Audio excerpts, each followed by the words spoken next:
আসসালামু আলাইকুম, সবাই কেমন আছেন? আশা করি ভালো আছেন। আলহামদুলিল্লাহ আমি ভালো আছি। আমি আজকে আসলাম মালয়েশিয়ার কলিং বিষয়ের আপডেট নিউজ নিয়ে।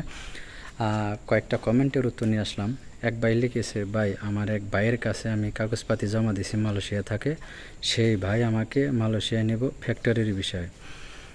আরেক ভাই লিখেছে, ভাই আমি পাম বাগানের কাজে যাব, কিন্তু ওই জায়গায় আমি থাকবো না, আমার আত্মীয় আছে, সেই জায়গায় আমি চলে যাব, তা এটা কীরকম সুযোগ সুবিধা হইব?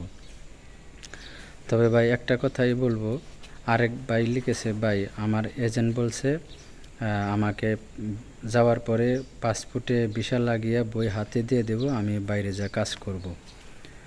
তবে অনুরোধ রইল পুরো ভিডিওটাই ধৈর্য সহকারে দেখার জন্য, তাহলে বিস্তারিত বুঝতে পারবেন। সর্বপ্রথম কথা হলো ভাই, আপনার যে আত্মীয়ের কাছে পাসপোর্ট বা টাকা পয়সা দিচ্ছেন নাকি আমি জানি না, তবে আপনার যে আত্মীয় বা আপনার ভাই লাগে না আঙ্কেল লাগে, যাই লাগুক আপনার আত্মীয়র মধ্যে, তবে সে বলছে আপনাকে ফ্যাক্টরি বিষয়ে মালয়েশিয়া আনবো। তবে এখন সে কতটুকু সত্য কথা বলছে সেটা বলতে পারব না ভাই।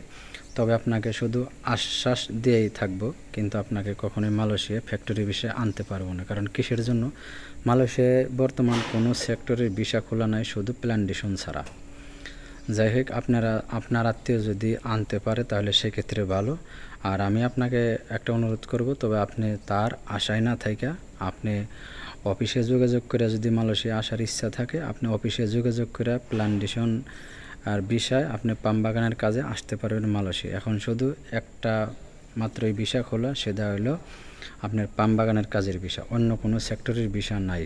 যাই হোক ভাই, আশা করি বুঝতে পারছেন। আরেক ভাই বলছে, ভাই আমার এজেন্ট বলছে আমি মালয়েশিয়া পাঠিয়ে দেবো, যাওয়ার পরে আমার পাসপোর্টে ভিসা লাগিয়ে দিয়ে পাসপোর্ট হাতে দিয়ে দেবো, আমি বাইরে যা কাজ করব, এটা কতটুকু সত্য? তবে ভাই একটা কথা বলবো, এরকম হয় এজেন্ট ভিসা, আর বর্তমান এজেন্ট কোনো ভিসা নাই, শুধু একটা সেক্টরের ভিসাই খোলা, সেটা হলো পাম বাগান। একটু আগে আমি যা বললাম এক ভাইয়ের কমেন্টে, তবে আপনার ক্ষেত্রেও একই সিস্টেম হয়েছে।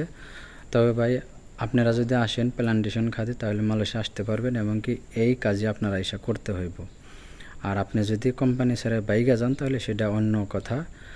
আর আপনাকে কখনোই বই হাতে দিব না, বা বই কখনোই পাইবেন না। আপনার যে এয়ারপোর্টের থেকে রিসিভ করার পরে কোম্পানি যে পাসপোর্ট নিয়ে যাব, আর আপনি কখনোই পাসপোর্ট চোখে দেখবেন না। বা দেশে যাওয়ার সময় হয়তো 3 বছর শেষ হইলে পারে আপনার পাসপোর্ট, যদি দেশে যান একবারে বা ছুটিতে, তখন আপনাকে পাসপোর্টটা দেব তারা।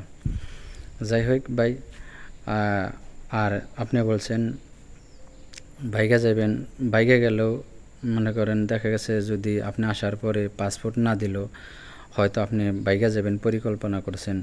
তবে ভাই কোম্পানি থেকে বাইকে গেলে বর্তমান মালয়েশিয়ার অবস্থা খুবই খারাপ, কারণ পুলিশের অত্যাচার খুবই বেড়ে গেছে। মানে প্রচুর ইমিগ্রেশনের রেট দিয়ে অবৈধ লোক ধরবার লাগছে। তবে আপনারা যদি এই ধরনের কোনো সিদ্ধান্ত নিয়ে থাকেন বলে আমি যাওয়ার পরে বাইকে যাইব, তাহলে সেটা ভুল করবেন। অনুরোধ রইল আপনারা এই ধরনের সিদ্ধান্ত নিয়ে মালয়েশিয়া আসবেন না। যদি আপনাদের পাম বাগানের কাজে করার ইচ্ছা থাকে তাহলে মালয়েশিয়া আসবেন, কিন্তু পাম বাগানের কাজে পয়সা আছে ভাই, যদি ধৈর্য সহকারে কাজ করতে পারেন। তবে যদি পরিকল্পনা করে থাকেন আসার পরে আমি বাইকে যাব, তবে এটা ভুল। অনুরোধ করবো আপনারা আসবেন না, কারণ মালয়েশিয়ার পরিস্থিতি বেশি ভালো না, আর কাজও নাই সেই রকম, পুলিশের অত্যাচারও বেশি। আশা করি বুঝতে পারছেন। আরেক ভাই লিখেছে, ভাই আমি এখন বর্তমান যদি ফেব্রুয়ারি মাসে মেডিকেল হই তাহলে কি আমি মালয়েশিয়া আসতে পারবো? তবে ভাই অবশ্যই মালয়েশিয়া আসতে পারবেন। সেই ক্ষেত্রে আপনার অবশ্যই ভালো একটা এজেন্ট ধরতে হইব, বা দ্রুত কাজ করে আপনাকে মালয়েশিয়া পাঠাইব 1-1.5 মাসে, 1 মাসের ভিতরে, আর বেশি দিন নাইকে। আর আপনার 1 মাস 7 দিনের মতো আছে মালয়েশিয়া আসার সময়।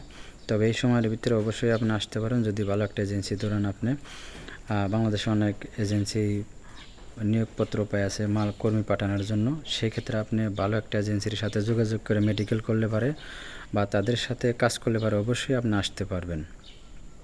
আরেক ভাই লিখেছে, ভাই মালয়েশিয়ার পাম বাগানের কাজের সুযোগ সুবিধা, ভাই কাজ সেম কৃষিকাজ, বাংলাদেশে যেমনি কৃষিকাজ করেন ওই ধরনের সেম কৃষিকাজ। আপনার গাছের ফল কাটা, আগাছা পরিষ্কার করা, নিচে গাছের গোড়ায় সার দেওয়া, নিচের গাছে আগাছা পরিষ্কার করা, এরপরে মাটি কাটন লাগে না বা মাটি দেওয়া লাগে না, তবে শুধু সারটাই দেওয়া লাগে। আর গাছের ফল কাটা লাগে, নিচে থেকেই কাটে, আপনার পাইপের মাথায় কাঁচি বাজাইয়া তারপরে কাটে।